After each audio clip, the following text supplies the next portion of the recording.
निर्मल मन जन सो मोहि पावा। जिस जन का मन निर्मल होता है। अब आती है मेरे भाई बहन भोला केवट की कथा। दक्षिण भारत मद्रास के एक छोटे से गांव के बाहर श्री रघुनाथ जी का एक मंदिर में एक पुजारी जी, उसी गांव में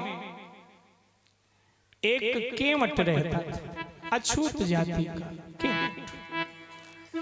गरीबी थी, 2 बेटे थे, एक बेटी थी। मेहनत मजदूरी करके घर का गुजर बसर होता था। बेटी युवा हुई, बड़ी हुई, विवाह के योग्य। पिता को चिंता हुई, बेटी की माँ है नहीं, मैं ही हूं, मेरी चला चली हो गई, भाई पता नहीं हाथ पीला कर पाए न कर पाए। मेरी जिम्मेदारी है मैं अपनी बिटिया का हाथ पीला कर। मेहनत मजदूरी करे और जब समय मिले सुबह शाम तो आकर मंदिर में रघुनाथ जी के झाड़ू बहारू लगावे, साफ सफाई करे, पूजा के बर्तन आदि साफ करे, आरती में घंटा बजावे, पुजारी जी प्रसाद दे दें, कुछ रसोई बचे दे दें, वही खा ले। भगवान से बड़ा प्रेम, रघुनाथ रघुनाथ रघुनाथ बोलता रहता था। कोई कुछ पूछे ये काम कैसे होगा, जाने रघुनाथ जी जैसे इच्छा होगी करें। बिटिया का विवाह कहाँ होगा, जाने रघुनाथ जी। कैसे करोगे, जाने रघुनाथ जी। माने ये उसका तकिया कलाम ऐसे बोलता था।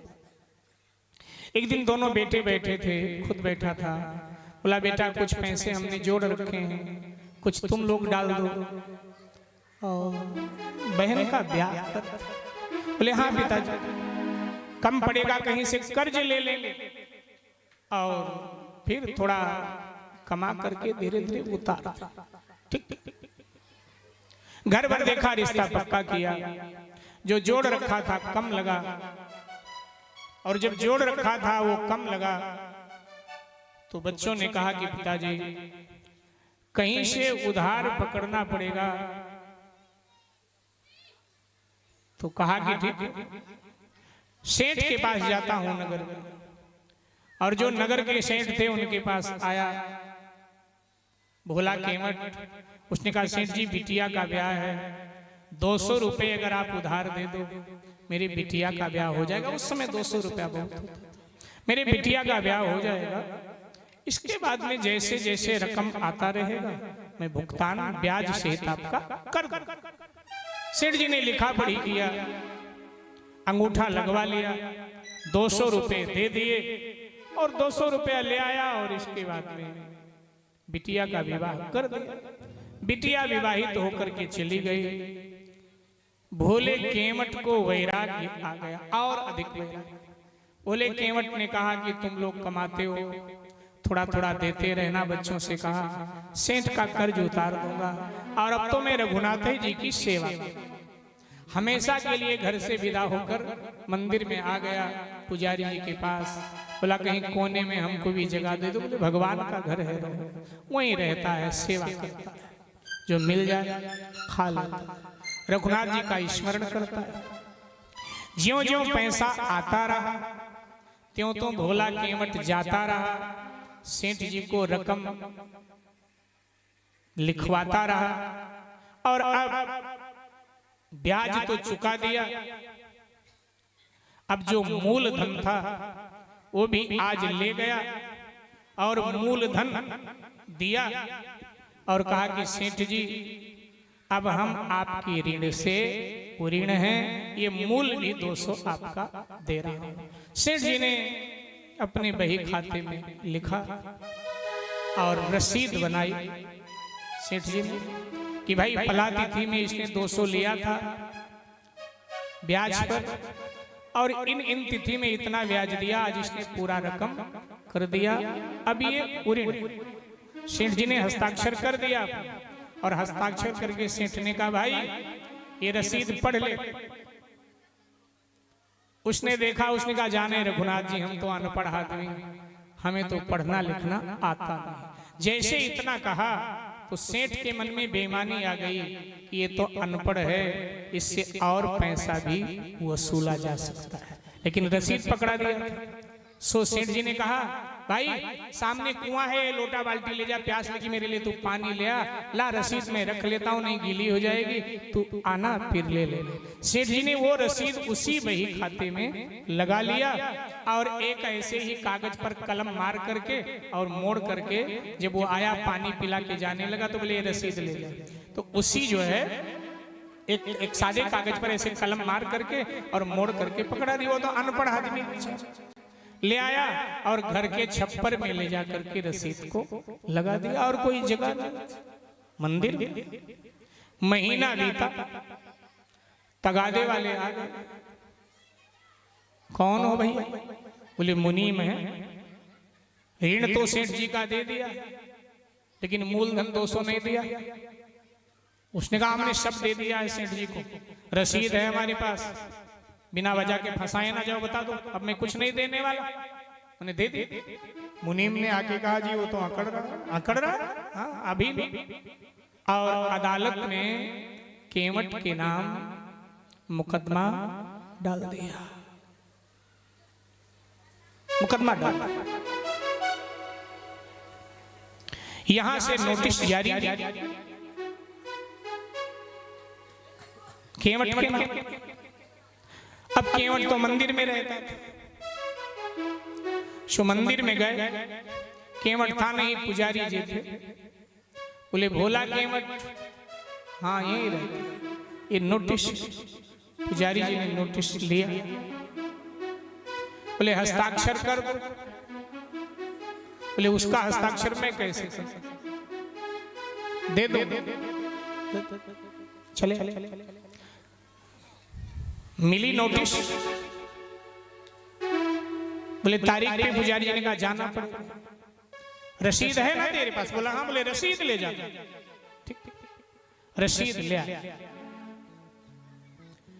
अदालत में हाजिर हुआ, पुकार हुआ, पेश हुआ। जज ने पूछा सेठ जी से 200 रुपए ऋण लिया फला तिथि में? जी हुजूर लिया। फिर दिया? हाँ, अलग अलग तिथियों में ऋण का भुगतान किया। मैं अनपढ़ हूं, तिथियां याद नहीं है, लेकिन सेठ जी के बही खाते में दर्ज है। और अभी 1 महीना पहले मैंने जो मूल 200 था उसका भी भुगतान कर दिया। ध्यान से सुनिएगा। जज ने पूछा, जब भुगतान किया तो सेठ जी ने भरपाई की रसीद दिया? अब अपने जगह सच्चा था बेचारा भोला केवट। बोला सरकार दिया। बोले तो रसीद लाए हो? बोले बिल्कुल लाए। लाओ। रसीद बढ़ाया, जज ने खोला, उसमें तो कुछ लिखा नहीं, ऐसे कलम से रेखाएं खींची। बोले इसमें तो कुछ नहीं लिखा, ये तो रेखाएं पड़ी। तो भोले केवट ने अपने स्वभाव बस कहा, जाने रघुनाथ जी, हम तो कुछ जानते नहीं, अनपढ़ आदमी है, जाने रघुनाथ जी, सेठ जी ने यही रसीद के नाम पर हमें दिया था। तो चौंक कर जज ने कहा, तुम दोनों के लेन देन के बीच में तीसरा कोई था? बोले रघुनाथ जी थे और तो कोई नहीं। रघुनाथ जी थे और कोई नहीं। बोले ठीक है, तो अगली तारीख पर रघुनाथ को गवाही के रूप में ले आना, आगे की बात अगली तारीख पर सुनेंगे। सुनवाई अगले तारीख के लिए टाली जाती है, रघुनाथ के लिए ले आना। बोला जी मैं कहाँ से ले आऊंगा, मेरे बस में थोड़ा है रघुनाथ जी, आप ऐसा करो नोटिस भेज देना, रघुनाथ जी अपने आप आ जाएंगे। बोले तुम्हारे गांव में रहते हैं? बोले हाँ हमारे गांव में, गांव के बाहर रहते हैं। बोल के आ गया। सेठ तिलमिला रहा है कि ये रघुनाथ कौन है? हम दोनों के बीच में तो कोई नहीं था, ये किसी रघुनाथ को इसने पटाया होगा कि तुम गवाही दो। और जज ने सोचा रघुनाथ नाम का कोई व्यक्ति इन दोनों के बीच में रहा हो, तो जज ने अपना चपरासी भेज दिया, नोटिस भेजा रघुनाथ के नाम।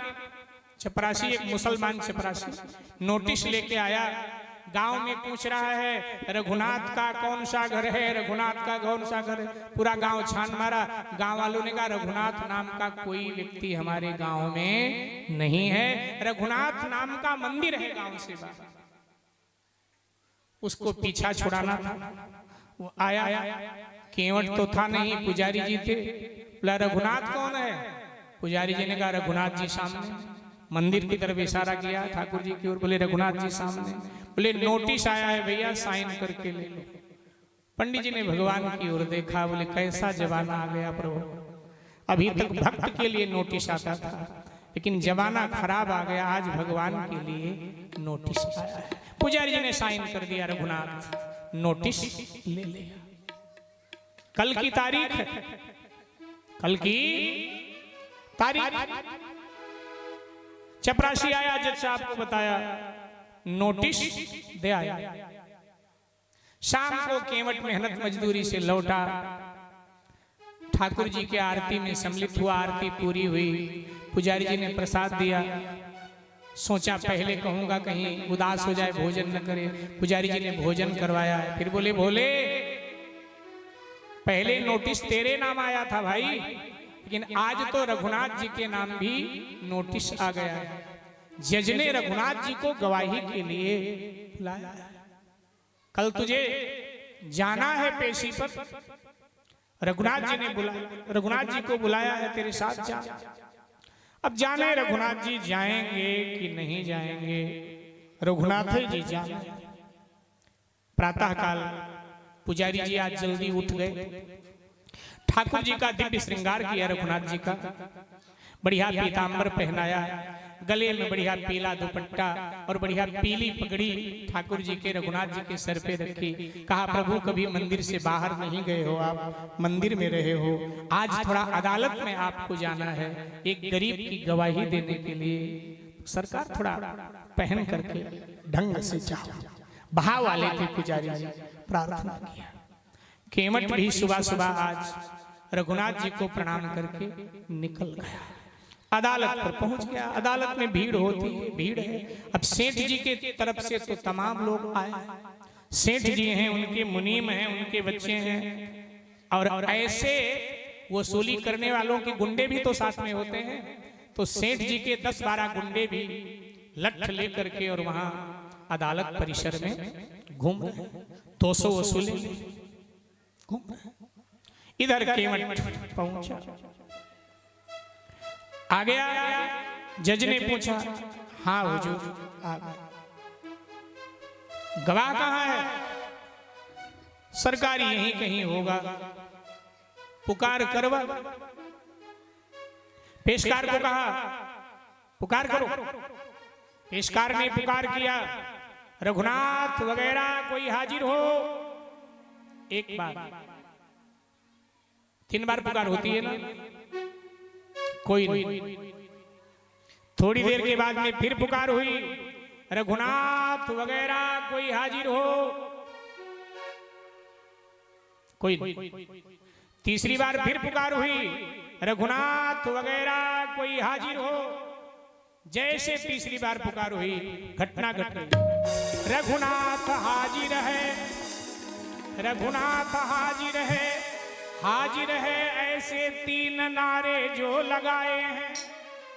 चाल लटपटी सी, एक वृद्ध झुकी सी देह, दुपट्टी फटी सी, शीश बांधे धरधाए। हाथ माही छड़ी पड़ी, तुलसी की माला हिए, माथे पर चारू रोरी चंदन लगाए हैं। साहब के सामने विनीत चपरासी साथ, आज रघुनाथ जी गवाह बन आए हैं। आज रघुनाथ जी गवाह बन आए।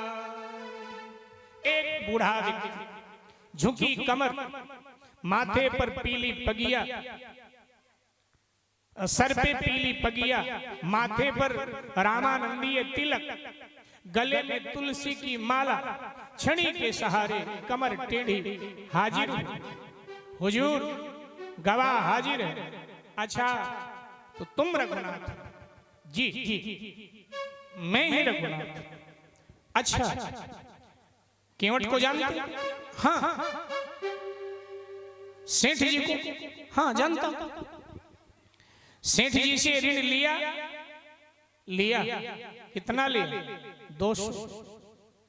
दिया? दिया। कब दिया? वो भाई जो केवट नहीं बता पाया था कि मैं तिथि अनपढ़ हूं, नहीं बता पाऊंगा, ये अनपढ़ सा दिखने वाला बूढ़ा व्यक्ति तिथि और समय बताने लगा। फला तिथि में इतना इतने समय, फला तिथि में इतना इतने समय, फला तिथि में इतना इतने समय, और फला तिथि में मूलधन का भी भुगतान कर दिया। रसीद नहीं दिया। सेठ चौंक रहा, ये क्या देख रहा था सब? रसीद नहीं दिया, असली रसीद दिया, बेईमानी आया वापस ले लिया। ऐसे कागज पर कलम मारकर पकड़ा दिया, लोभ आ गया, मुकदमा अलग से कर दिया। तो फिर वो रसीद कहाँ है? जज ने कहा, बड़े सावधानी से सुन रहा है, जज ने कहा कि वो रसीद कहाँ है? तो कहा वो रसीद सेठ जी के बही खाते में लगा हुआ है। जिस बही खाते में इसका हिसाब है ना, उसी बही खाते में है। और सुनो, अलमारी नंबर 23, कौन सा नंबर? अलमारी नंबर 23 और खाता नंबर 15, जो बही खाता नंबर है, उसमें दर्ज है हिसाब। लेकिन सरकार इनको यहीं रखो, इनके लोगों को यहीं रखो, नहीं ये जा करके इधर उधर कर देंगे। लेकिन बही खाता मंगवाना है तो अपने चपरासी को भेजो और हमको भेजो, अपने चपरासी को भेजो, हमको भेजो, और इनका एक मुनीम भेजो, साथ में अपना एक सिपाही भेजो, जिससे मुनीम गड़बड़ न कर पाए। मुनीम ताला खोलेगा और बही खाता में लाऊंगा निकाल। चपरासी को भेज दिया अभी। चपरासी गया, मुनीम सेठ को भेजना पड़ा मजबूरी में। और रघुनाथ जी गए, मुनीम ने खोला दुकान की, झट खींच लिया अलमारी से खाता, इसी में है, इसी में है, और ला करके जज के सामने रख दिया। हुजूर जरा देखो। जज ने खोल के देखा, साहब सारा हिसाब किताब देवा। जज ने भोले केवट को बाइज्जत बरी किया, सेठ पर जुर्माना, कारागार की सजा सुनाई। और ये लिखा पढ़ी करके जब उसने सामने देखा तो गवाह नहीं, भोला केवट है, सेठ है, गवाह नहीं है। एकदम उसके हृदय को आघात लगा। बोले भाई वो गवाह रघुनाथ जी कहाँ गए? तो बड़े अच्छे आदमी लग रहे थे, अनपढ़, लेकिन ये तो पढ़े लिखे वाला काम इन्होंने किया, कहाँ गए? बोले केवट ने कहा जी वो जब जहां मर्जी आ जाते हैं, जब मर्जी चले जाते हैं, वो किसी की कहाँ मानते हैं। वो अपने मर्जी से हुजूर आते हैं, अपने मर्जी से जाते हैं। कहाँ गए? बोले ये नहीं पता कहाँ गए। तो रहते कहाँ हैं? बोले वहीं जहां मैं रहता हूं, वहीं रहते हैं। मतलब तुम्हारे यहां रहते हैं कि तुम इनके यहां रहते हो? बोले नहीं, हम इनके यहां रहते हैं। तो क्या पता है? बोले जी इनके मंदिर में हम रहते हैं। तो जज ने कहा इतने बड़े आदमी तो ये नहीं लग रहे हैं कि ये मंदिर बनवावे। तो कहा कि मंदिर ही इन्हीं का है। तुम्हारी बात समझ में नहीं आ रही है। केवट ने कहा सरकार आप पढ़े लिखे लोग हो, और पढ़े लिखों को और अनपढ़ों की बात समझ में नहीं आती है। ये जहां रहते हैं हम वहीं रहते हैं, जहां मैं मिलूंगा वहीं ये मिलेंगे। ठीक आगे इधर अपने बंगले पर जज साहब पहुंचे, वही सूरत घूम रही है दिल दिमाग में। कौन है? कौन है? गांव में जाना, गाड़ी घुमाई, गांव में पहुंच गए। रघुनाथ कौन है? गांव में कोई रघुनाथ नहीं, इस गांव में रघुनाथ जी का मंदिर है। मंदिर के द्वार पर पहुंच गए, भोला की ओर दिख पड़ा, साहब साहब साहब, भाई कौन है वो जो गवाही देने गए थे? सरकार रघुनाथ जी हैं। बोले कहाँ है रघुनाथ? बोले ये तो हैं, यही तो गए थे। और जब जज ने देखा उनकी ओर, तो रघुनाथ जी कभी अपने स्वरूप में और कभी उसी बूढ़े शरीर में जिसमें गवाही देने गए थे, जज को बार बार दिखाई दे रहे। ओ मेरे अदालत में भगवान को जाना पड़ा। परवर बैरागी जज में जग गया। जज ने वो उसी समय अपने कपड़े पुजारी से एक धोती मांगी, पुजारी ने धोती दिया। जज ने अपने कपड़े उतार कर फाड़ कर उड़ा दिए हवा में, और एक पीली धोती पहनकर जज निकल पड़ा। फिर अपने बंगले पर नहीं गया। अयोध्या के गलियों में, अयोध्या के मंदिरों के द्वार पर, वृंदावन के मंदिरों के द्वार पर ये बाबा देखा जाता था उन दिनों। भीतर नहीं जाता था, बाहर खड़े खड़े रोते रहते थे। लोग पूछते थे कौन है, तो सब कहते थे जज बाबा। कौन है? ये जज बाबा है। तो ये जज हैं तो बाबा क्यों बन गए? तो ये कथा सुनाते थे कि इसलिए ये बाबा बन गए। रोते रहते थे। भीतर कोई कहता था भीतर चलो, भीतर चलो, भीतर चलो, भगवान को माथा टेको। बोले हम भीतर जाने लायक हैं नहीं, हम भगवान को मुंह दिखाने लायक हैं नहीं। क्यों? तो ये कविता जज बाबा पढ़ते थे कि शिव सारद नारद शेष गणेश के नहीं ध्यान में आते रहे, वो आज विनीत अदालत में केवटा के गवाह कहाते रहे। मेरी अदालत में गवाही देने आए जो शिव के, सरस्वती के, नारद के, गणेश के, शेष के ध्यान में नहीं आते, और रघुनाथ जी गवाही देने मेरे अदालत में आए। तो अदालत में आए, तुम्हें दर्शन हुआ, तुम्हें तो खुशी होनी चाहिए। बोले खुशी मुझे हुई। बोले फिर क्यों रोते हो? चले गए इसलिए? अरे जो आता है उसे जाना पड़ता है। भगवान आते हैं, दर्शन देके चले जाते हैं। दर्शन हुआ इस बात की खुशी होनी चाहिए। रोते क्यों? बोले रोना इस बात का नहीं कि आए और चले गए, तो रोना किस बात का? तो कहते थे शिव सारद नारद शेष गणेश के नहीं ध्यान में आते रहे, वह आज विनीत अदालत में केवटा के गवाह कहते रहे। परेशानी दुख क्या है? बोले कुर्सी पे बना जज सुख धोख्यहु दर्श दिए को भयो, दुख नाही तो तब जब जाते रहे। लेकिन दर्द है तो केवल एक बात का, कुर्सी पे बना जज बैठा रहा, जगदीश हमें समझाते रहे। कुर्सी पे बना जज बैठा रहा, जगदीश हमें समझाते। दर्शन हुआ, मन को शांति मिली, चले गए इसका भी दुख नहीं। लेकिन दुख एक बात का है कि भगवान गवाह बनकर नीचे खड़े खड़े समझाते रहे, धिक्कार है मुझे, मैं कुर्सी पर बैठकर उनको सुनता रहा। अगर तनिक सा पता होता तो दौड़कर चरण रज ठाकुर जी का मैं ले लेता। जज बाबा बड़े प्रसिद्ध संत हुए हैं, जज बाबा। तो ये भोला केवट का प्रसंग कहा। चर्चा को विश्राम की ओर ले चल रहे हैं। कुछ क्षण हरि नाम का आश्रय, इसके बाद में कथा को विश्राम की ओर ले चलते हैं। हनुमान जी ने नैया पार लगा दिया। प्रसंग बहुत थे, लेकिन सारे प्रसंग हनुमान जी ने कहलवा लिए। जय जय श्री राम।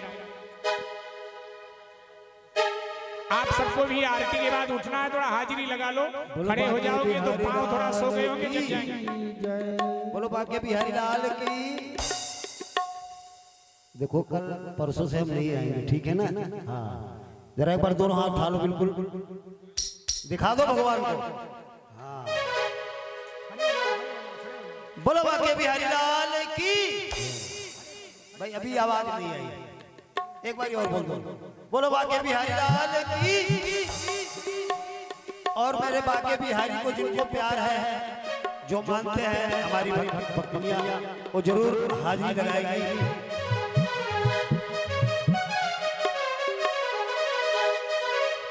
तेरी बीती उमरिया सारी, अरे तेरी बीती उमरिया सारी,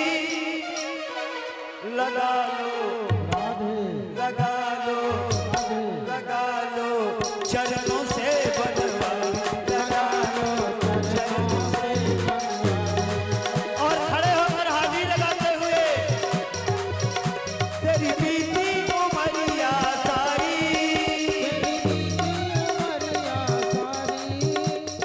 बीती उमरिया सारी, लगा लो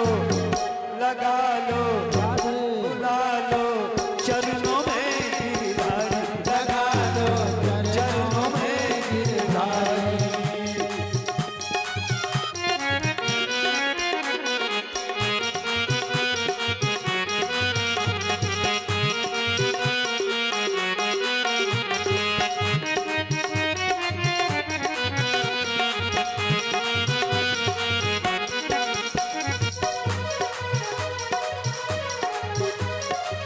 मोह माया ने डाला डेरा,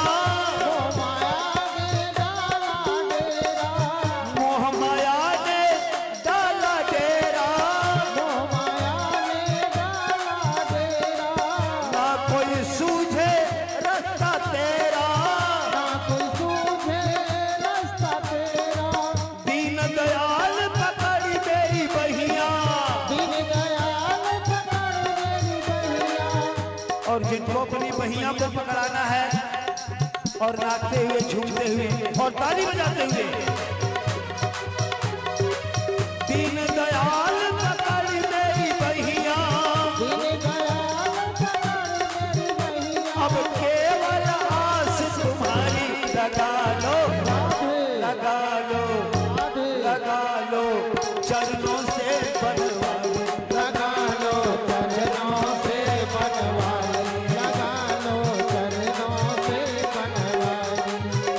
तेरी बीती उमरिया सारी,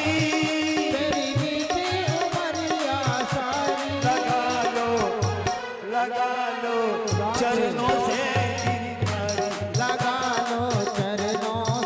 गिरधारी।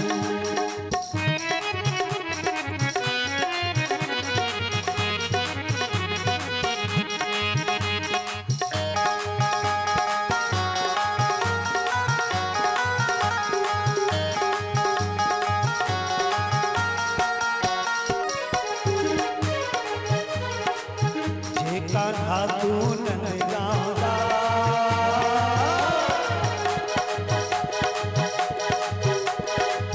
जे कान्हा तू ननगावा, मैंने जटिया पंजाबी, जे कान्हा तू ननगावा, मैंने जटिया पंजाबी, और जटिया पंजाब दी सारे गल्ला मार दी, अरे जे कान्हा तू ननगावा, मैंने जटिया पंजाब दी,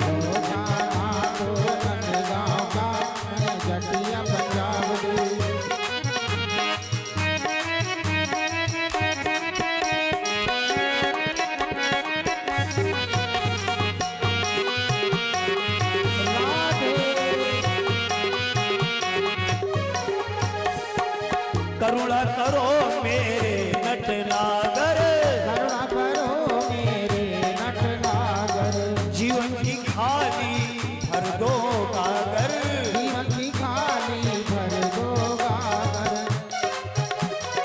अपनी दया की सागर भर दो,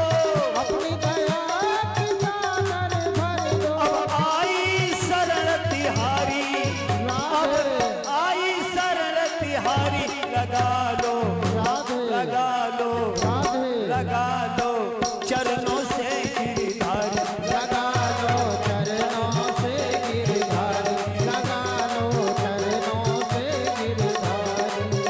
तेरी बीती उमरिया सारी,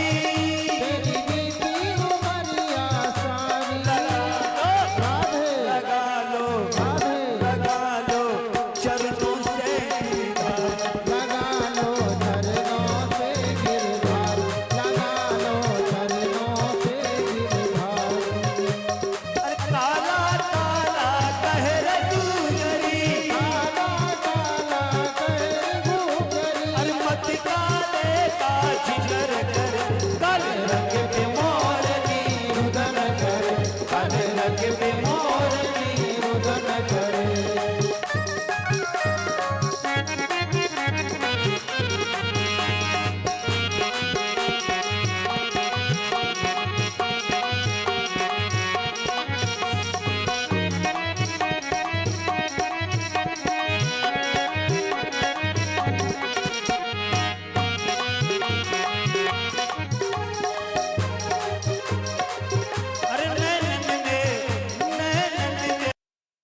श्याम समाय गयो मोहे प्रेम का रोग लगाए गयो नैनन में श्याम समाय गयो मोहे प्रेम का रोग लगाए गयो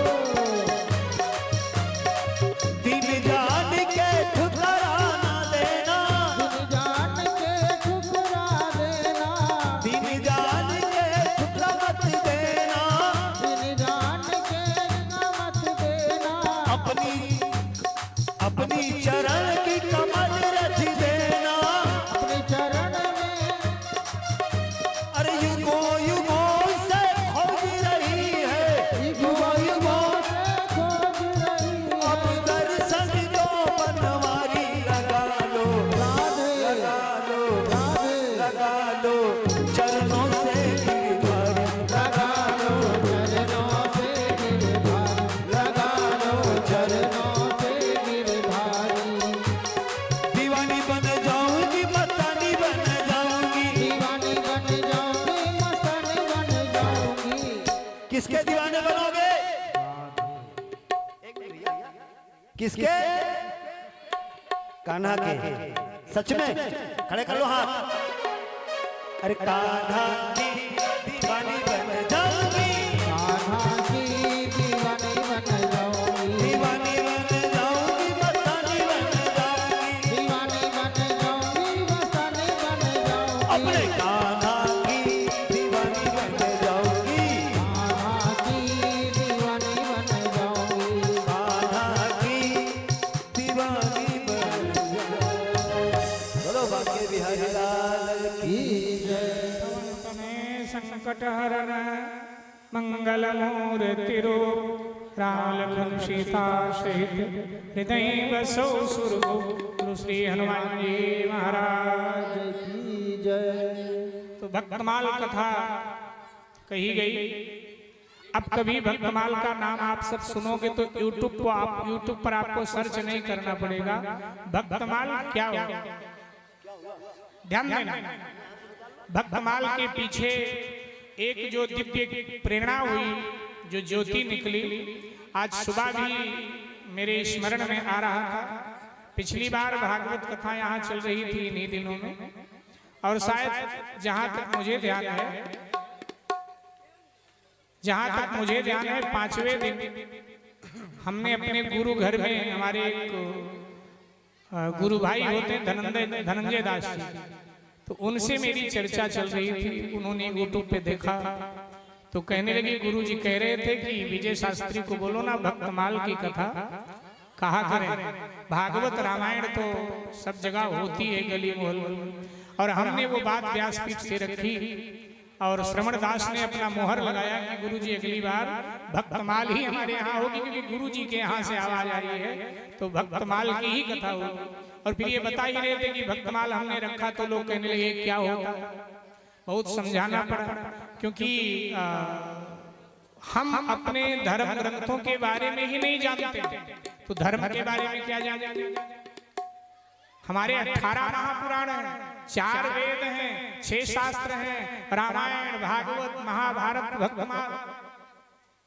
और फिर बता रहे थे कि आप लोग सर्च कर रहे थे भक्तमाल होता क्या है। फिर उस पे निकल के आए होंगे सारे आएंगे राजा भरथरी आएंगे भक्त पुरन सारी कथाएं आपको मिल जाएंगी। और एक बात और बतावें हमारे वैष्णव परंपरा के एक संत हैं गोवर्धन में विराजते हैं करुणदास जी महाराज। उन्होंने कृपा पूर्वक जैसे रामायण पर सीरियल बना है ना ऐसे उन्होंने भक्तमाल पर सीरियल बनाया है भक्तमाल गाथा। अब चूंकि प्रचार टेलीविजन पर क्यों नहीं हो पाया क्योंकि प्रचार के लिए पैसा चाहिए और भाई साधु के पास इतना पैसा कहाँ होता है तो इसलिए यूट्यूब पर उसका प्रसारण होता है। आप यूट्यूब पर सर्च करेंगे ना भक्तमाल गाथा बस केवल इतना डालेंगे ना यूट्यूब पर भक्तमाल गाथा तो पूरा भक्तमाल निकल करके आ जाएगा। और सीरियल जो कथाएं सुनाई जा रही है ना ये सीरियल वाइज भी आप पूरी कथा देख सकते हैं। हालांकि 7 दिन में जैसे संपूर्ण रामायण संपूर्ण भागवत नहीं सुनाई जा सकती ऐसे भक्तमाल भी संपूर्ण नहीं अनेक भक्तों की कथाएं रह गई लेकिन आप उस पर देख सकते हैं भक्तमाल गाथा। तो ये भक्तमाल की कथा भगवान को बहुत प्रिय लगती है और भक्त के हृदय में भक्ति उत्पन्न करती है। तो ऐसी भक्तमाल कथा आप सबने श्रवण किया। जय जय श्री राधे, जय जय श्री सीताराम। कथा विसर्जन कल होना, इसलिए हनुमान जी को विदाई नहीं दे रहे हैं। हनुमान जी यहीं रहेंगे, कल विदा होंगे। कथा की पूर्णाहुति कल होनी है। जय जय श्री राधे, जय जय श्री सीताराम।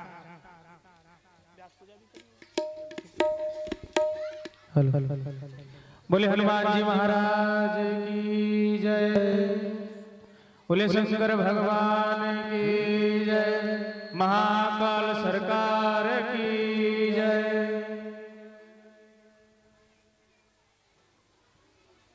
आज आपके सामने और आपके बीच में,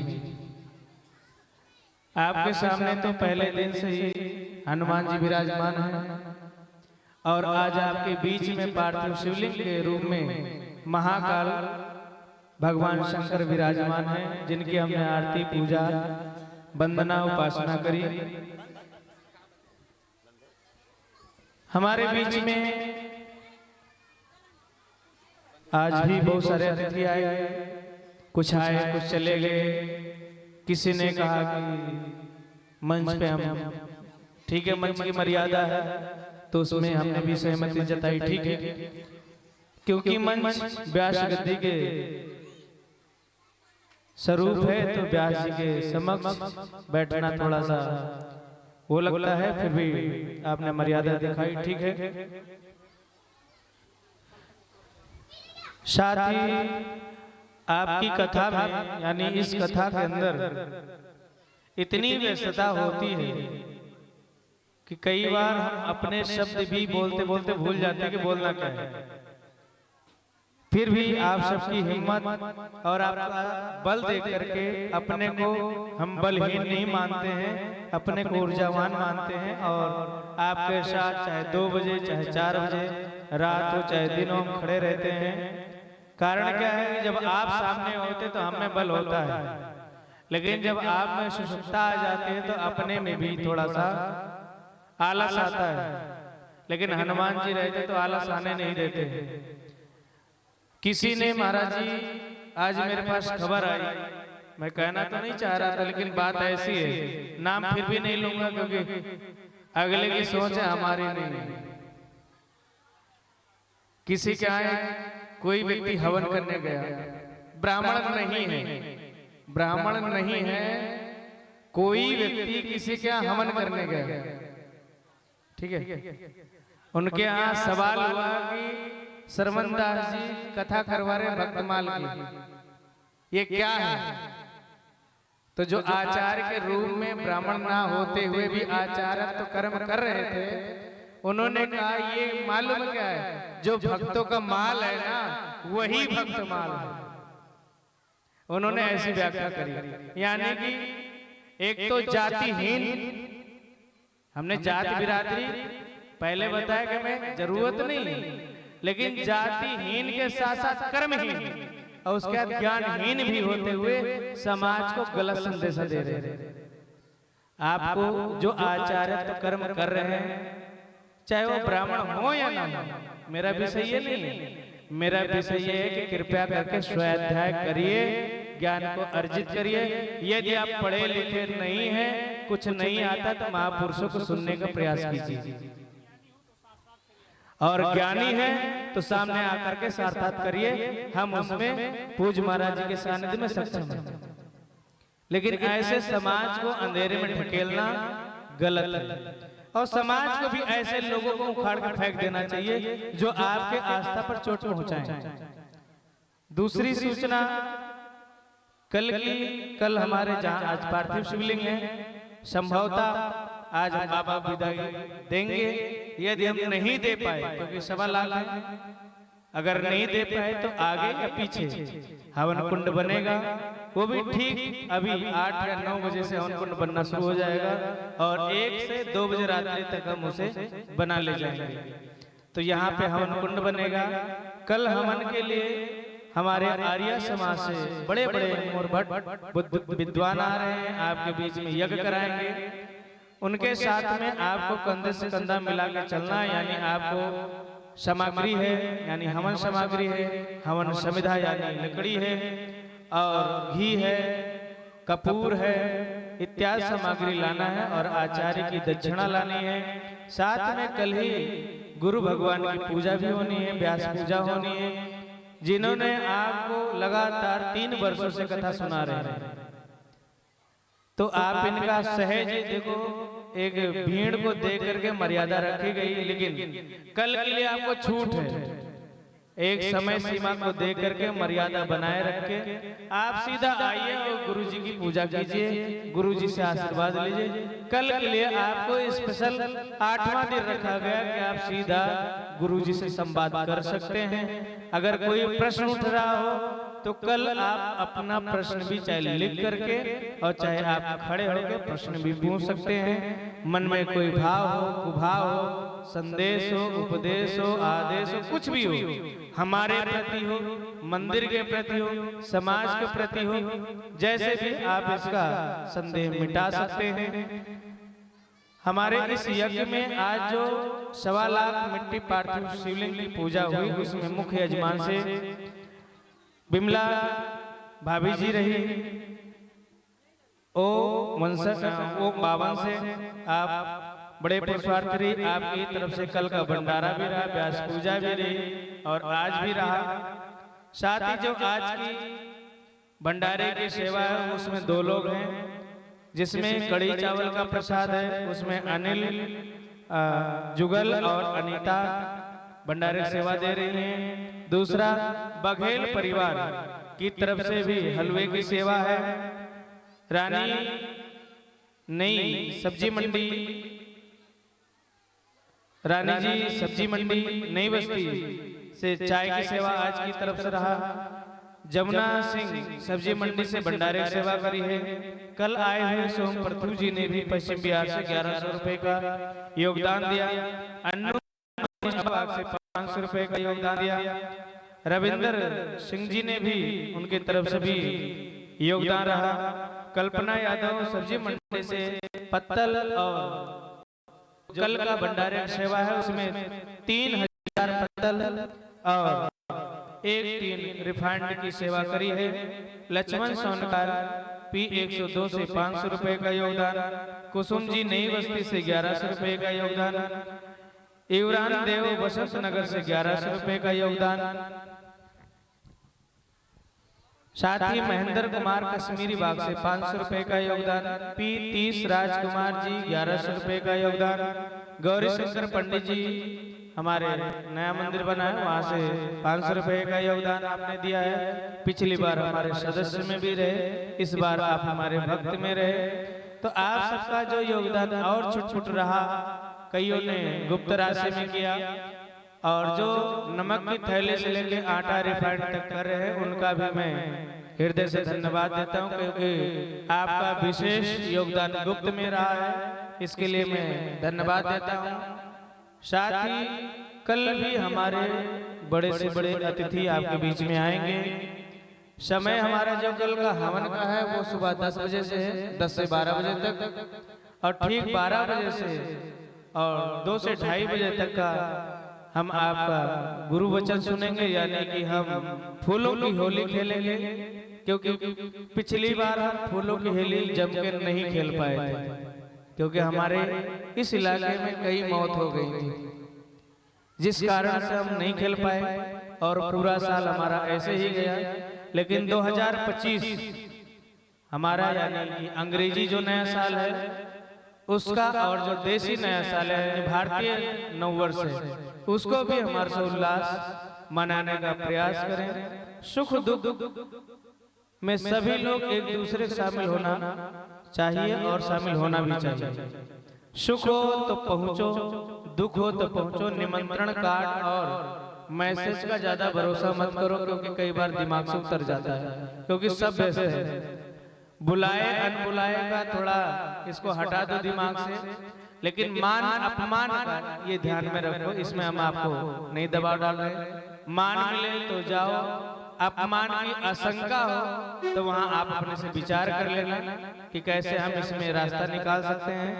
लेकिन शुभ या अशुभ कर्म हो किसी का, वहाँ उनका जाके हाथ बटाओ। आप सबने आज 7वें दिन तक की जो आपने लंगर की सेवा दी है, चाय नाश्ते की सेवा दी है, उसके लिए मैं आपको मंदिर की तरफ से और इस मंच की तरफ से मैं आपको हृदय से धन्यवाद देता हूँ। साथ ही इस ठिठुरी ठंडी में आप सबने जो पार्थिव शिवलिंग बनाई है 1.25 लाख, मुझे लगता है कि दिल्ली में इसका संदेशा अंतर्राष्ट्रीय लेवल से आपका जा रहा है, क्योंकि आज की जो कथा चल रही है इसको कल आज तक और इंडिया टीवी और न्यूज 18 पर दिखाया जाएगा। इसको अभी ये ट्रांसफर कर दिया जाएगा इस चैनल को वहां पे, और उसको आपको लाइव या डी लाइव करके वो आपको दिखाएंगे।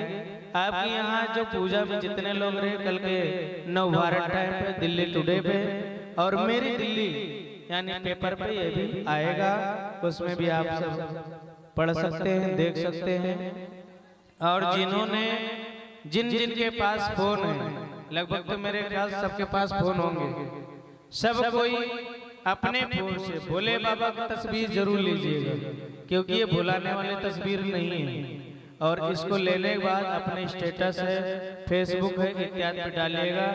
आज तक की जो कथा हुई है यानी 7 दिन जो कथा हुई, इसे आप श्रवण दास महाराज यूट्यूब चैनल पर देख सकते हो। यदि नाम से सर्च ना मिले तो आप किशनगंज डालो, आपको भक्तमाल कथा किशनगंज डालोगे तो आपको किशनगंज के नाम से भी आपको ये कथा उपलब्ध हो जाएगी। साथ ही महाराज जी द्वारा कई पुस्तकें लिखी गई हैं, करीब 24 से 25 पुस्तकें लिखी गई हैं, जिसमें से अभी की उपस्थिति में जहार वीर चरितावली यानी जो पिछली कथा में हमने आपको बताया था, जहार पीर नहीं है जहार वीर है, तो उनका पूरा चरित्र आपको पढ़ना चाहिए और उसमें उनके साथ जो घटनाएं घटी, समाज में कितना पुरुषार्थ किया, कैसे देवत्व को प्राप्त किया, इसको आपको पढ़ना चाहिए।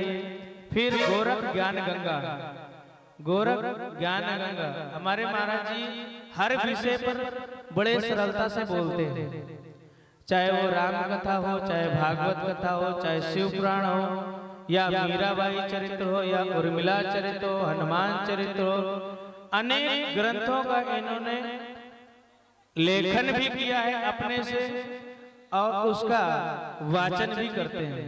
यदि किसी को कथा करनी या करवानी हो तो आप संपर्क कर सकते हैं। साथ ही महाबली शीशदानी श्री खाटू श्याम जी का भी महाराज जी ने चरित्र अवलोकन किया है, लेखन किया है। आप चाहो तो यहाँ से उनके बारे में जानकारी प्राप्त करने के लिए, खाटू श्याम जी बर्बरिक थे, कैसे खाटू श्याम जी हो गए, आखिर शीश दान क्यों दे दिया, क्या पांडवों के बल था या फिर कौरवों का बल था, आप इसकी पूरी जानकारी आपको इस पुस्तिका में मिल जाएगी। आप पूरी जानकारी लेने के लिए, ये सशुल्क है, निःशुल्क नहीं है। आप यहाँ पे शुल्क की जानकारी ले करके, शुल्क दे करके पुस्तिका आप प्राप्त कर सकते हैं। तीसरी सूचना, आप भंडारा जब लेते हैं तो पूरी अव्यवस्थित कर देते हैं। कल भी चौकी टूटी, परसों भी चौकी टूट गई, यानी टेबल। अगर गरम गरम भोजन किसी पे गिरा तो सब जल जाओगे। इसके लिए 10-10, 15-15 करके उठते जाओ, बाकी सब बैठे रहो और प्रसाद लो, अपने शांति पूर्वक घर जाओ। लेकिन कल सुबह 10 बजे यज्ञ में प्रारंभ हो जाना, क्योंकि जो कल आचार्य आ रहे हैं आपके बीच में यज्ञ करने के लिए, वो आर्य समाजी हैं। समाज में यानी कि वो समय के बड़े पाबंदी हैं और वहाँ हम भी नहीं बोल सकते, क्योंकि जहाँ समाज खड़ा हो ना, अकेला वहाँ कुछ कर नहीं सकता है। इसके लिए आज विलंब किया है कि सबका हाथ लग जाए।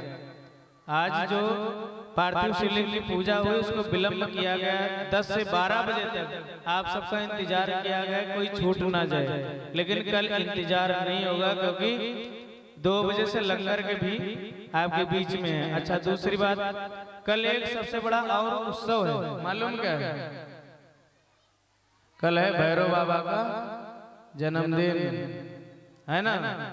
अब भैरव बाबा, बहुत सारे भैरव होते हैं, है ना। तो भैरव बनना मत, भैरव को गुण को लाना नहीं तो भैरव ले लो, अपने जीव का स्वाद करो और नाम भैरव जी का बदनाम करो। ऐसा मत करना, होश हवा से उत्सव मनाओ। क्योंकि यहाँ कई लोग आज भी भैरव बाबा का जन्म उत्सव मना रहे हैं और कई लोग कल भी मनाएंगे। तो सब लोग खड़े होकर आरती कीजिएगा, सबके बीच में आरती जाएगी, लेकिन धक्का मुक्की कोई नहीं कीजिएगा।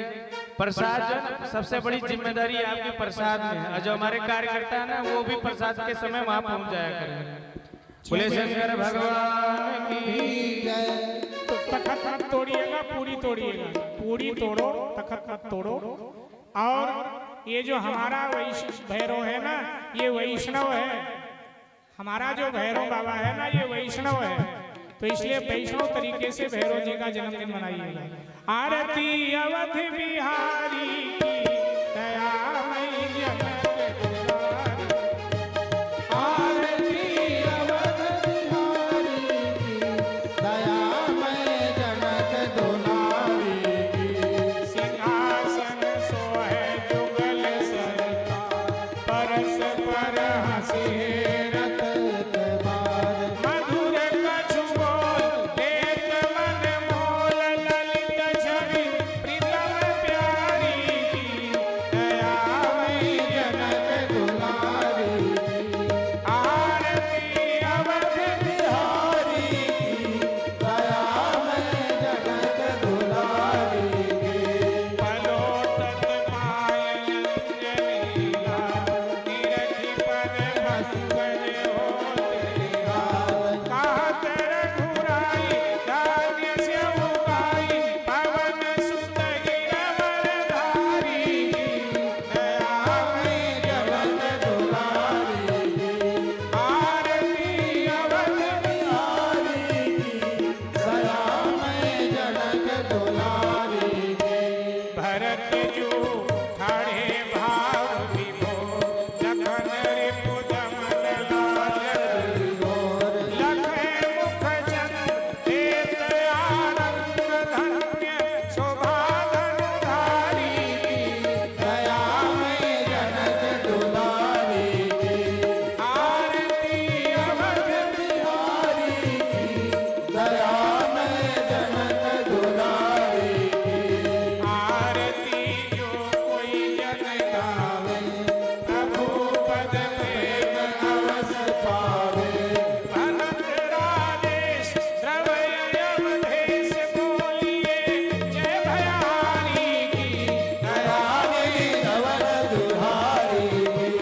आरती अवध बिहारी की दयामय जनक दुलारी की।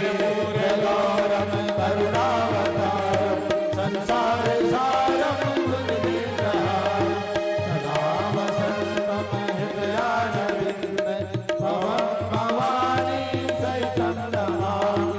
त्वमेव माता च पिता त्वमेव, त्वमेव माता च सखा त्वमेव, त्वमेव विद्या गगनं त्वमेव, त्वमेव सर्वं मम देव।